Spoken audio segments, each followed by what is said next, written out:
안녕하세요. 반갑습니다. 뉴노멀 시대를 준비하는 디자이너라는 주제로 2부 같이 이어서 한번 해보도록 하겠습니다. 저는 대학에서 디자인 교육을 하고 있고요. 지금 이제 디자인 스튜디오에서 현업과 이제 실무를 같이 병행하고 있는 디자인 교육자 강구룡이라고 합니다. 제가 오늘 가지고 온 이 하두는 뉴노멀 시대의 디자인이라는 그 주제를 가지고 여러분들이 한 번쯤 들어봤던 이 뉴노멀, 우리가 일부에서도 얘기를 했지만 다시 한번 언급을 해드리자면, 우리가 이제 경제 위기 이후에 이제 새롭게 이제 뉴노멀 시대를 준비하자 이런 말들을 많이 듣는 것 같아요. 그래서 막연히 이제 준비하는 게 아니라, 그러면 디자이너의 관점에서 우리가 어떻게 이 시대를 새롭게 바라볼 것인가, 그런 것들을 한번 생각해 봐야 될 것 같습니다. 그래서 뭔가 어떤 새로운 표준을 의미하는 이 뉴노멀이 중요한 이유는 표준이 새로워졌다는 것 같아요. 그 표준은 뭐냐면, 여러분들이 지금 그 코로나 사태 이후로 이제 비대면이 많아지고, 그 다음에 점점 어떤 사람과의 소통보다 기계와의 소통이 많아지는 이러한 변화가 과거에도 있어 왔지만 그 속도가 훨씬 더 빨라졌다는 게 큰 의미가 있는 것 같습니다. 즉, 조금씩 준비해서 우리가 이제 비대면으로 바뀌고, 그런 기계와의 어떤 그런 대화도 익히고, 이런 식으로 일하고 삶을 살아가는 방식이 바뀌면 되는데, 갑자기 이제 이게 왔잖아요. 그렇죠? 그러다 보니까 뉴노멀 시대에 우리가 조금 더 디자인의 그럼 일하는 방식은 어떻게 바뀌고, 디자인의 관점은 또 어떻게 바뀔 것인지, 이런 것들을 한번 좀 짚어보는 게 의미가 있을 것 같습니다. 그래서 2부에서는 비대면과 마찬가지로 이제 두 번째 소재로 인공지능과 빅데이터를 가지고 이 키워드 중심으로 한번 읽어드리려고 합니다. 그러니까 여러분들이 한 번씩 다 들어봤던 말이에요. 그렇죠? 기업에서 일을 하시다가 커피숍에서 뭐 마시다가도, 커피를 마시다가도 인공지능, 뭐 빅데이터, 굉장히 최근에 많이 들은 단어인데, 문제는 이러한 키워드를 다른 분야의 언어로 우리가 많이 습득하는 것 같아요. 그런데 디자이너한테는 이런 키워드가 어떤 영향을 미치는지, 그런 것들을 좀 한번 디자인의 시각으로 함께 좀 읽어보면 도움이 될 것 같아요. 먼저 인공지능입니다. 여러분들은 뭐 이 말을 많이 들었겠지만, 저는 신용카드 쓸 때 제일 많이 들어요. 카드 고지서 나올 때 고객님이 쓴 어떤 이번 달 어디서 많이 썼고, 이런 것들이 전부 다 노출되잖아요. 그러니까 이런 인공지능 보게 되면 내가 어떤 하는 행위들이 전부 다 데이터로 가서 인공지능의 어떤 그런 자료로 쓰이는 것 같아요. 그런데 이 인공지능 하드웨어에서 가장 큰 문제는 과연 우리가 일자리가 사라진다라는 그 키워드인 것 같아요. 과연 나는 그러면 앞으로 계속 살아갈 수 있을까? 이런 고민들을 제일 많이 하잖아요. 그렇죠? 그런데 저는 좀 질문이 잘못됐다라고 생각을 하는데, 앞으로 우리 자신이 이미 AI가 될 것 같아요. 사실 제가 어떤 장소를 갈 때 사람들에서 물어서 가기보다는 구글 맵을 켜서 많이 가잖아요. 여러분들도. 그렇죠? 점점 사람과 대화하기보다는 이미 기계와 익숙하게 우리는 살아가고 있는데, 뭔가 기계와 싸워서 이긴다는 거는 어떤 말과 함께 달려서 말을 이기는 거랑 같이 뭔가 말이 안 되는 것 같아요. 그래서 저는 일자리의 어떤 관점에서 인공지능을 바라볼 게 아니라, 이제 앞으로 조금 더 재미를 추구해야 되는 관점으로 좀 이동을 해야 된다고 생각을 합니다. 예를 들어, 우리가 이건 굉장히 유명한 사진이죠. 알파고에서 이제 이세돌이 저 신의 한 수를 둬서 이겼는데, 보통 사람들은 저 오른쪽의 한 이미지를 좋아해요. 아, 이겼다. 그런데 저는 그 관점보다 그 이기고 나서 왼쪽에 이세돌 구단의 표정이 제일 의미심장했었어요. 저게 역사적인 하나의 분기점이 이미지가 될 것 같아요. 뭐냐면, 인공지능은 이세돌보다 바둑은 잘 둘지 모르겠지만 이세돌처럼 즐거움을 느낄 수는 없어요. 저게 가장 큰 차이인 것 같아요. 인간은 재미를 느끼는 동물이거든요. 그렇죠?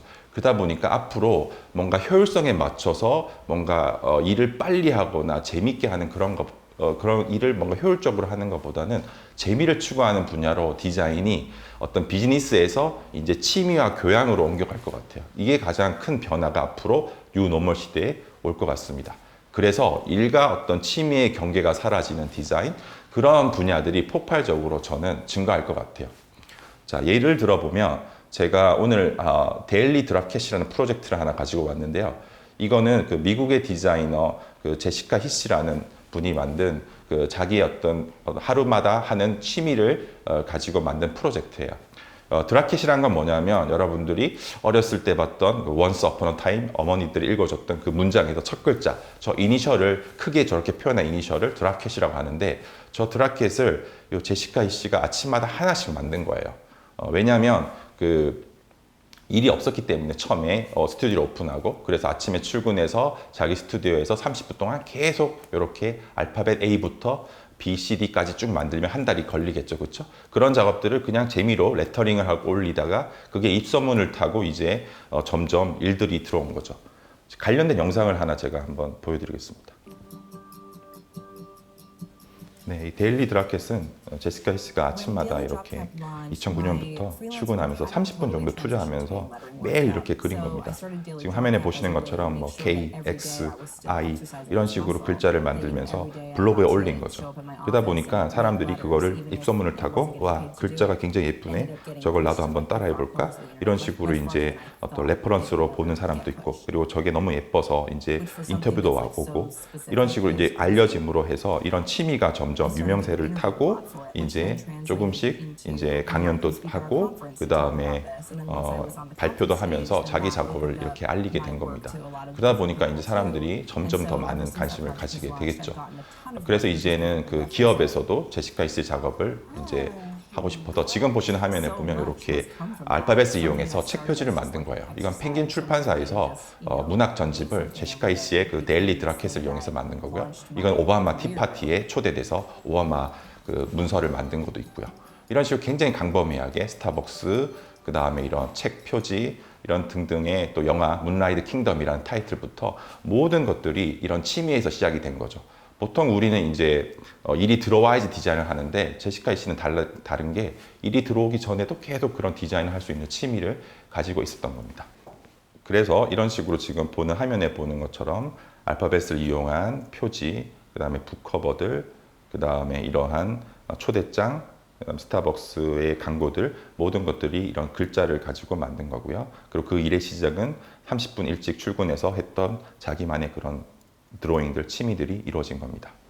즉 돈이 안 되는 일이 이제 돈이 되는 경우 그런 것처럼 여러분들이 이제 앞으로 뭔가 어떤 내가 일자리가 없어져서 뭔가 일을 경쟁하듯이 받아내는 게 아니라 내가 이제 순수하게 재미를 추구할 수 있는 그런 디자인 어떤 취미가 있느냐 그리고 그거를 내가 할 수 있는 그런 어떤 취미나 즐거움을 가지고 있느냐 그런 질문을 가지고 앞으로 이 인공지능의 측면에서는 우리가 그런 새로운 관점을 가져야 될 것 같습니다. 그래서 스스로 아침마다 뭐 매일 할 수 있는 그런 디자인 취미 그런 것들을 만들어 준다면 여러분들이 디자인을 바라보는 관점이 또 넓어질 것 같아요. 자, 그리고 빅데이터입니다. 빅데이터 이슈는 아까도 얘기했지만 전부 우리가 많이 이제 부딪히는 게 어떤 우리가 먹었던 식당의 어떤 그런 매출표나 그 다음에 우리가 했던 신용카드의 그런 사용들 이런 것들이 모두 다 빅데이터로 존재를 하고 있죠. 그런데 이게 다소 어려운 용어 같지만 실제로 우리는 계속 이렇게 빅데이터를 계속 만들고 있어요. 우리가 지메일 검색하거나 뭐 어도비 프로그램 쓸 때도 계속 우리는 어떤 데이터를 생성하고 있는 거죠. 그런데 중요한 거는 이런 빅데이터가 디자이너한테 던지는 질문은 결과보다 이제 과정이 중요해진 그런 디자인을 만들고 있다고 생각을 합니다.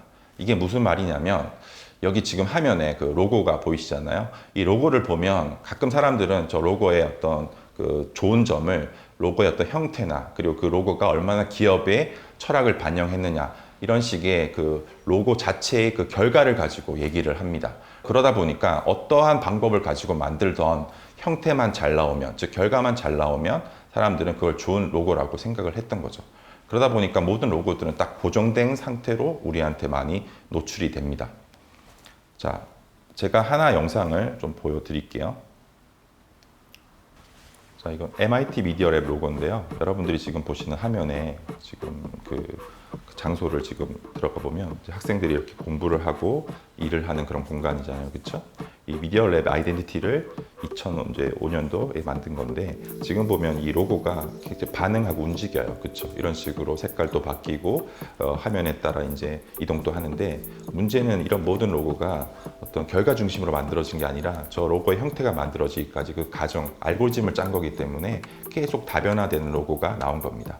이런 식의 이제 변화된 로고를 통해서 사람들은 각자 다른 명암을 받게 되는 거죠. 근데 중요한 거는 저 로고는 하나의 그런 통일성을 가지고 변화를 갖고 있기 있기 때문에 사용자들은 뭐 웹이나 아니면 지면에 다양한 이런 로고가 노출될 때 저런 다양성을 느끼고 변화된 어떤 움직임과 모양을 통해서 MIT 미디어 랩이 가지고 있는 그런 다양적인 어떤 측면들을 해석할 수 있는 겁니다. 자, 그래서 우리가 이런 로고의 지금 차이를 한번 봤는데요.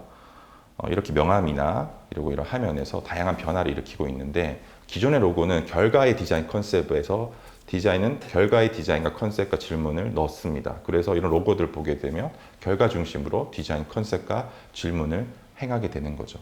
그런데 MIT 미디어랩 로고는 가정에서 디자인과 컨셉의 어떤 질문들이 들어가는 겁니다. 자, 그래서 20세기까지 사람의 머릿속은 어떤 그런 상상력을 컴퓨터로 이제 표현을 했다라면 그 컴퓨터는 도구였던 거죠. 그런데 21세기는 컴퓨터의 상상력을 빌리려는 노력을 하는 겁니다. 즉, 내가 어떤 그 노력을 가지고 만드는 게 아니라 컴퓨터의 어떤 데이터를 이용해서 형태를 만들어 나가는 거죠. 이런 것들을 전문 용어로 우리가 데이터 드리븐 디자인, 데이터가 디자인을 만들어준다. 과거에는 휴먼 드리븐 디자인이겠죠. 인간의 어떤 디자인을 만든 다음에 이제는 데이터가 디자인을 만들어주는 시대. 그러면 인간은 뭘 할 수 있을까요? 즉 이런 데이터 추동형 디자인에서는요. 인간은 알고리즘을 짜주는 거죠. 그러면 그 알고리즘을 인공지능이 메타 알고리즘을 짜서 스스로 학습해서 빅데이터를 활용하게 되는 그런 관점이 만들어지는 겁니다. 그래서 결국 틀짜기가 곧 디자인이 되는 거예요. 여러분들이 어떤 결과물을 만들거나 형태를 만드는 게 아니라 내가 어떤 틀을 짤 것인가. 그 틀은 디자이너에서만 가지고 오는 게 아니라 다른 분야에서 가지고 오는 거죠. 건축에서 했던 그런 편집 방법, 그다음 우리가 어떤 영상이나 노래, 다양한 분야에서 쓰는 이런 다양한 어떤 틀들을 섞어가지고 이제 우리가 새롭게 편집하다 보면 다양한 알고리즘이 만들어지겠죠. 이런 식으로 어떤 결과가 아닌 가정 자체를 디자인하고 그 가정에서 즐거움을 찾는 디자인, 이런 것들이 빅데이터 시대에 디자인의 범위를 훨씬 더 다층적으로 넓히고 있다고 생각을 합니다. 그래서 이 목적보다는 가정의 어떤 즐거움을 찾는 디자인, 그런 측면에서 여러분들이 이 빅데이터 시대에 디자인을 바라보는 관점의 변화, 그리고 뉴노멀 시대에 여러분들이 앞으로 디자인을 하는 방법들을 조금씩 변화 있게 해가다 보면 디자인의 어떤 바라보는 안목과 그리고 내가 그것에 따라서 내가 어떤 식으로 공부를 해야 되는지 이런 것들을 기업에서부터 학교에까지 다양한 분야에서 한번 관점의 변화를 경험해 볼 수 있을 것 같습니다. 지금까지 뉴노멀 시대를 준비하는 디자이너라는 주제를 가지고 비대면, 그 다음에 인공지능, 그 다음에 빅데이터라는 세 가지 키워드를 가지고 조금 더 디자이너 시각으로 읽어드렸습니다. 이제 디자인을 여러분들이 이렇게 바라보게 되면 이런 다른 분야의 이런 키워드가 어떻게 우리한테 영향을 미치는지 그런 것들을 한번 생각해 볼 수 있는 그런 시간이 되었으면 좋을 것 같고요. 앞으로 이런 관점을 가지고 뉴노멀 시대의 디자인을 바라보는 안목과 관점이 조금이라도 변화될 수 있다면 이번 강의가 조금이라도 도움이 되었을 것 같습니다. 네, 들어주셔서 감사합니다.